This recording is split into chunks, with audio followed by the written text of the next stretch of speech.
నాకు క్రీస్తుతో ఉండాలని ఆశ ఉన్నది, కానీ ఇదిగో సంఘం కోసం, దేవుని ప్రజల కోసం, ఈ స్వార్థ పని కోసం నేను జీవించడం అవసరమై ఉన్నదని భావిస్తున్నానని పౌలు గారు స్టేట్మెంట్ ఇవ్వడం జరిగింది. నిజంగా ఒక వ్యక్తి సంపూర్ణంగా క్రీస్తును ప్రేమించే వ్యక్తి అయితే పాపాన్ని ద్వేషించడం, పాపాన్ని విడిచిపెట్టడం కష్టమైన పని. సో నీ జీవితంలో ఇంకా లోపానికి చోటు ఉంది అంటే నువ్వు సంపూర్ణంగా నీ పూర్ణ హృదయంతో, నీ పూర్ణాత్మతో నీ దేవుణ్ణి నీవు సేవించలేని పరిస్థితిలో ఉన్నావని మాత్రం అర్థమవుతుంది. సో ఈ ఉదయకాల సమయం పాపాన్ని ద్వేషించడానికి ఒక వెరీ సింపుల్గా, తేలిగ్గా మనం చెప్పుకోవాలంటే మనం ఏం చేయాలి చెప్పండి? ఏం చేయాలి చెప్పండి? దేవుణ్ణి ప్రేమించాలి. దేవుణ్ణి ప్రేమించాలి. దేవుణ్ణి ప్రేమించడం అంటే నేను చెప్పాను, ఆజ్ఞను పాటించాలి. నేను మరొక వచనాన్ని చూపిస్తాను. మార్క్స్ వార్త 10వ అధ్యాయం తీయండి ఒకసారి. మార్క్స్ వార్త 10వ అధ్యాయంలో ఒక మంచి సంభవం అక్కడ ఉంది. 17వ వచనం నుంచి మనం చదివితే, నేను చదువుతున్నాను. ఆయన బయలుదేరి మార్గంలో పోవచ్చుండగా ఒకడు పరిగెత్తుకుని వచ్చి ఆయన ఎదుట మోకాళ్ళలోని, సద్బోధకుడా, నిత్య జీవమునకు వారసుడనగుటకు నేనేమి చేయుదునని ఆయన అడిగాడు. యేసు, నన్ను సత్పురుషులని ఏల చెప్పుచున్నావు? దేవుడు ఒక్కడే గాని మరి ఎవడు సత్పురుషుడు కాడు. నరహత్య చేయవద్దు, వ్యభిచరింపవద్దు, దొంగిలవద్దు, అబద్ధ సాక్ష్యం పలకవద్దు, మోసపుచ్చవద్దు, నీ తల్లిదండ్రులను సన్మానింపు అని ఆజ్ఞ నీకు తెలియదు కదా అని అతనితో చెప్పాను. అందుకతడు, బోధకుడా, బాల్యం నుండి ఇవన్నీ అనుసరించుచునే ఉంటునని చెప్పాను. యేసు అతన్ని చూసి అతన్ని ప్రేమించి, నీకు ఒకటి కొదవగనున్నది, నీవు వెళ్ళి నీకు కలిగినవన్నీ అమ్మి బీదలకిమ్ము, పరలోకమందు నీకు ధనము కలుగును, నీవు వచ్చి నన్ను వెంబడించుమని చెప్పాను. అతడు మిగులు ఆస్తి గలవాడు కనుక ఆ మాటకు ముఖం చిన్నపుచ్చుకొని దుఃఖపడుచు వెళ్ళిపోయాను. అప్పుడు యేసు చుట్టూ చూసి, ఆస్తి గలవారు దేవుని రాజ్యంలో ప్రవేశించుట ఎంతో దుర్లభమని తన శిష్యులతో చెప్పాను. ఇక్కడ ప్రాముఖ్యమైనది ఏంటంటే ఆయన ఆజ్ఞ కైకొనడం, దేవుని ప్రేమించడం. ఇక్కడ ఏమో చెప్తున్నాడంటే ఈ యొక్క యవనస్తుడు, నేను ఆజ్ఞను చిన్నప్పటి నుంచి పాటిస్తున్నానయ్యా అంటున్నాడు. కానీ యేసు మరొక మాట చెప్పాడు, నీకు ఇంకా ఒకటి పొదవగా ఉంది. అదేంటంటే నీ ఆస్తి నమ్మి బీదలకు పంచిపెట్టి నీవు వచ్చి నన్ను వెంబడించు. కనుక మనం క్రీస్తుని వెంబడిస్తే వేరే ఎవరిని మనం వెంబడించవలసిన అవసరం లేదు. మనం క్రీస్తుని కనుక వెంబడిస్తే, మార్క్స్ వార్తలో 1వ అధ్యాయం ఒకసారి థియేటర్ చేసి పరిశుద్ధ గ్రంథంలో నుంచి ఈ మార్క్స్ వార్త 1వ అధ్యాయంలో ఒక మాట ప్రభువైన యేసుక్రీస్తు వారు తెలియజేస్తూ వచ్చారు.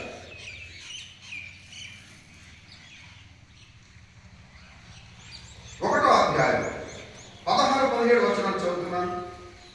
ఆయన గలిలయ సముద్ర తీరమున వెళ్ళుచుండగా సీమోను సహోదరుడు ఆంద్రేయు సముద్రంలో వలవేయుట చూచెను. వారు జాలరు. యేసు, నా వెంబడి రండి, నేను మిమ్మల్ని మనుషులను పట్టు జాలరులుగా చేసేదనని వారితో చెప్పారు. వెంటనే వారు తమ వలలు విడిచి ఆయనను వెంబడించిరి. ఒక వ్యక్తి కనుక తన సమస్తాన్ని విడిచిపెట్టి నిజంగా దేవుణ్ణి వెంబడిస్తే, దేవుని పిలుపుకు లోబడితే, ఆ వ్యక్తి ఇహలోక సంబంధమైన పాపములో, శాపములో పడకుండా కాపాడబడతాడు. కానీ ఇప్పుడు 2 పడవల్లో కాలేయడం అనేది విశ్వాస జీవితానికి గొప్ప శాపంగా మారిపోయింది. కనుక మనం ఉభయచరంలాగా, కప్పలాగా మన జీవితం కాసేపు మరి దేవుని సన్నిధిలో, కాసేపు లోకంలో. మనం లోకంలో ఉండాలి, కానీ లోకం మనలో ఉండడానికి వీలు లేదని ప్రభువైన యేసుక్రీస్తు వారు చాలాసార్లు హెచ్చరిక చేశారు. లోకంలో ఉన్నదంతా కూడా ఏం చెప్పండి?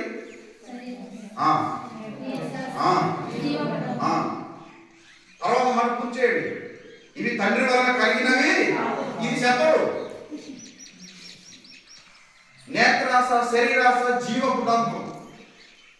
నేత్రాస అంటే కాళ్ళకు వచ్చే ఆశ. నేత్రం అంటే చెప్పండి, కళ్ళు. మీరు కళ్ళతో లేని ఆశ ఏముంది చెప్పండి?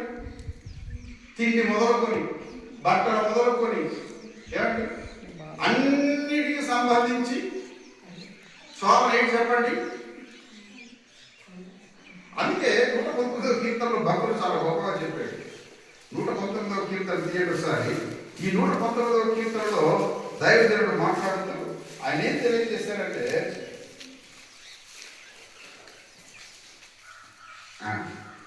119వ కీర్తన 37వ వచనం చదవండి ఎవరైనా గట్టిగా.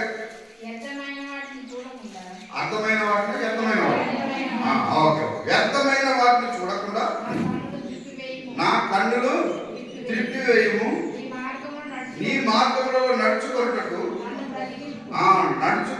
నన్ను వ్యర్థమైన వాటిని చూడకుండా. ఎందుకంటే శోధన ఇక్కడే వస్తుంది, సమస్య ఇక్కడే వస్తుంది, ఇబ్బంది ఇక్కడే వస్తుంది.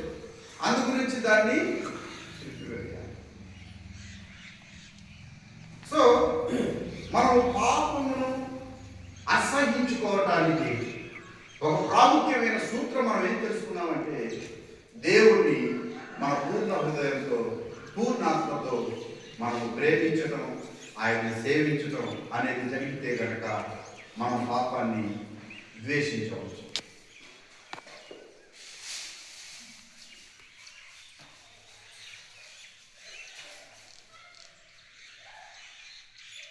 నిన్న మనకు మంచి టీచ్ ఇచ్చారు కదా, ఆమె మంచి టీచ్ ఇచ్చారు. కొంచెం మాట్లాడితే కూడా బాగుంటుంది టీచింగ్తో పాటు అన్న ఫీలింగ్ మనకి ఎందుకంటే అంతస్తుంది కదా. అంటే మనం ఈ భౌతికంగా ఉన్న వాటికి మనం ఎంత కోరుకుంటుందో. సామెతల గ్రంథంలో ఒక మాట చెప్పారండి, నాకు అర్థం కాలేదు కానీ చిన్నప్పుడు, అంటే నేను బయట చదువుతున్న ప్రారంభ దినాల్లో, ఎవడైనా తిండిపోతా ఇస్తే మాత్రం అంత స్నేహం చేయగలరు. ఒకవేళ నీవు తిండిపోతూ అయినా సరే నీ గొంతు కాకుండా కనిపెట్టుకోవాలి. ఇది చాలా చాలా ప్రమాదం. చాలా మంది దీన్ని నియంత్రించుకోలేక సరిపోతున్నారు, తిండిని కూడా. Very simple. కానీ నువ్వు దేవుని ప్రేమిస్తే నువ్వు దేన్నైనా విడిచిపెట్టవచ్చు. మనందరికీ తెలుసు, నేను నెంబర్ ఆఫ్ టైమ్స్ చెప్తుంటాను, దానియేలు గురించి, సద్రాక్ గురించి, మెషాక్ గురించి, అబేద్నెగో గురించి. వారు యెరూషలేము నుండి బబులోను దేశానికి తీసుకొని పోబడ్డారు యవనస్తులు. వారు రాజవంశానికి చెందినవారు కనుక ఇందులో నుంచి కొంతమంది యవనస్తులను, బాలులను ఆ యొక్క దేశపు భాష నేర్పించి వారిని ఏదో ఒక పదవిలో పెట్టుకోవాలని జనక మీద ఆశించాడు. ఆశించి వీరికి చదువు నేర్పించే వ్యవహారాన్ని ఏర్పాటు చేశాడు ఆ రాజు. అయితే చాలా మంది ఉన్నారు అక్కడ యవనస్తులు. అందులో ఈ యొక్క యూదా సంతతిలో నుంచి వీరు అక్కడ కనిపిస్తూ ఉన్నారు. అయితే కట్టినటువంటి వాళ్ళతో కలిసి ఈ ఆహారం భుజించి దేవుని దృష్టికి పాపం చేయకూడదని ఆహారాన్ని నియంత్రించుకుంటున్నాను. డాక్టర్స్ చాలా స్ట్రిక్ట్ గా చెప్తారు, షుగర్ పేషెంట్లకి మీరు మామిడి తినకూడదు, అరటిపండు తినకూడదు, చాక్లెట్లు తినకూడదు. నా స్నేహితులు ఒకసారి పర్వాలేదని చెప్పి తింటారు, అలా రోజు తింటారు. బొడ్డు కూడా ఇన్సులిన్ పోసుకుంటారు, రోజు తింటుంటాడు, ఇన్సులిన్ పోసుకుంటుంటాడు. నియంత్రించుకోలేకపోవాలి.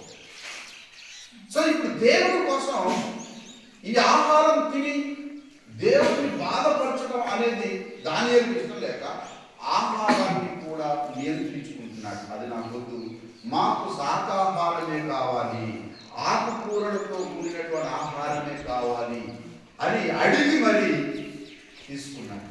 పెద్ద వయసుగా షుగర్ బీపీలు ఉండి కాదు, యవ్వనస్తులు అన్ని చక్కగా ఎంజాయ్ చేసి సంతోషించవలసినటువంటి వయసు అది. కానీ దేవుడి కోసం వాటన్నింటినీ తృణప్రాయంగా తీసేసి చాలా తేలికపాటి ఆహారాన్ని కోరుకున్నాడు. మరి ఇక్కడ బాలు ఉన్నాడు, 6 నెలలు 4 సార్లు ఇంటికి వస్తాడు కాలేజీ నుంచి.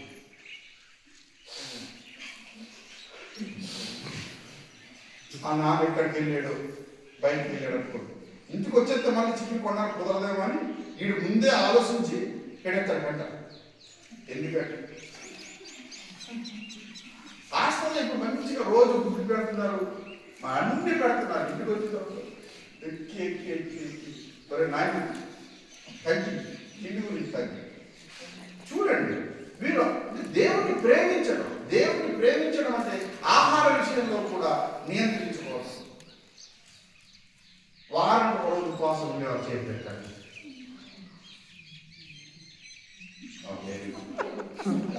ఉపవాసం ఉన్నట్టే ఇద్దరు చేతులు వారం ఒక రోజు. మొగుడు తిట్టినప్పుడు కాదమ్మా, మొగుడు తల్లినప్పుడు కూడా కాదు. ఉపవాసం అంటే దాని అర్థం ఏంటంటే రెండవ నివాసం అని.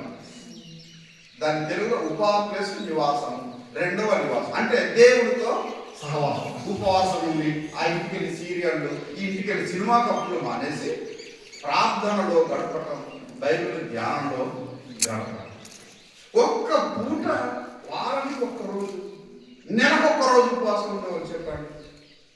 అంటే ఆ ఒక్క రోజు ప్రార్థన వాక్యంలో కలిసి నెలకు ఒకసారి ప్రత్యేకంగా దేవుడితో గడపాలి.